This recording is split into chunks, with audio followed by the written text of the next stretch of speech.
Welcome to Making Music with Preet.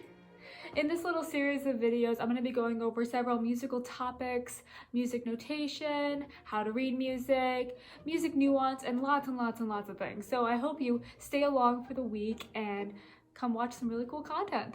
Today we're going to be talking about music for the mind. So you may be wondering, what is music for the mind? Is it all music for the mind? And you would be correct. Music is, of course, for the mind and for the ears, but it's also for the body, and it causes connections with emotions. So today we're going to be discussing two chemicals in our mind and how they relate to music. The first one is called dopamine. Now you may have heard of dopamine. It's the chemical that is called the happy chemical. It's what releases the emotion happiness and that feeling of excitement, lightness, and just general being pleased. So dopamine is the chemical that is connected to that. Now, how is that related to music? Essentially, it is connected to music because when we hear musical cadences, dopamine is released. When we hear a piece of music that we like, dopamine is released.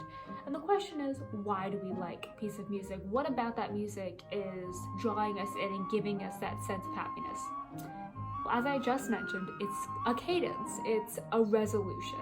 A cadence is essentially when a piece of music comes to a place where it can rest without any uncomfortability, any tension, any crunchiness in the sound.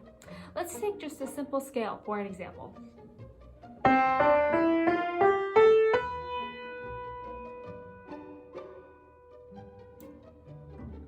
Now, if I left that there, would you be okay with that? Are you feeling a little uncomfortable right now? Because if you are, that's totally normal, because I just left that scale without any sort of resolution. I just letting it sit there. And of course, we don't want this, we want, we want this. So in this scale, that was a C major scale, we were sitting on the penultimate note. And we wanted to resolve or cadence on the C. So it's not really a cadence if it's just one note, it's more of a resolution. But in songs and in music, we appreciate it when there's a sense of finality in our music, and that's what releases the chemical dopamine. When we're hearing music and we're listening to it, we are appreciating that release. So a lot of people tell me that when they want to study or when they want to focus on some kind of project or schoolwork or just work, they listen to Mozart, and that helps them concentrate.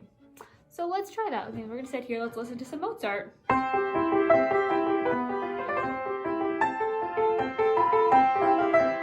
Right? So that's some Mozart, and that's great, but it is not actually the music that they are listening to that's causing them ability to focus. What's happening in music, specifically by Mozart, is there's a lot of cadences.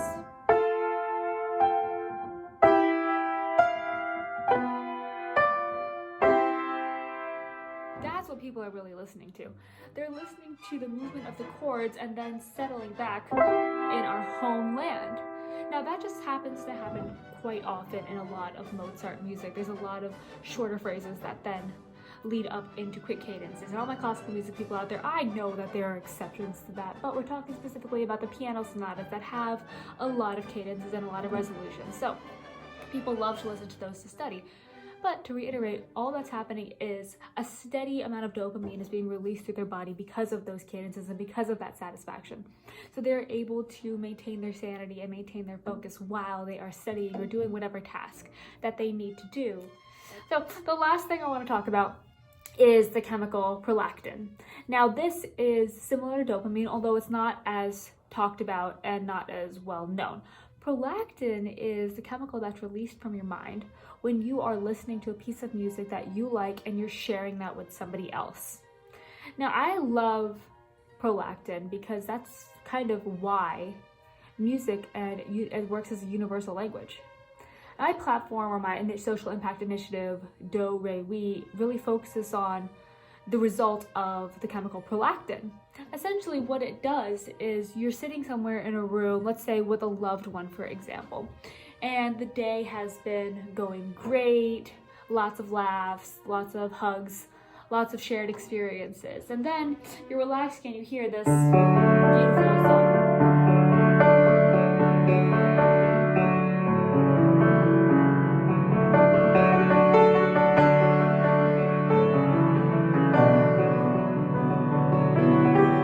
So we heard some beautiful Elvis Presley, Can't Stop Falling in Love. And we're hearing that with somebody else. And what's happening now is dopamine is being released, but also prolactin is being released. And that is causing us to associate now these feelings of happiness with that other person, because we're experiencing them at the same time. This is why music really works as a universal language. It's not because we can all hear it, it's because we can all experience it and create associations with other people based on the music that we're hearing. If we're in a situation where we're frustrated and we need to find a location, we need to find a specific person, we need to find a place, whatever it is, and we are hearing stressful music in the background, we're going to associate negative emotions with this moment. However, if we're hearing positive music in the background, music that's in major keys, music that is releasing a lot of dopamine in our minds, we're going to associate, sure, that was a little bit of a struggle, but I kind of had fun doing it. This is kind of why music works as a universal language. Prolactin is the key. And going forward, next time you're in a situation that is less than ideal, try listening to some positive music. I think you'd be surprised at how quickly your mood picks up. Thanks for joining me today on Making Music with Bree. And look out for some more episodes on some more cool things that'll be coming at you this week. From reading music to some more nuance to music for the body and much more. I hope you gained a little something from this video, and that next time you're looking for music for a specific task, you'll think about music for the mind, dopamine and prolactin. Thanks.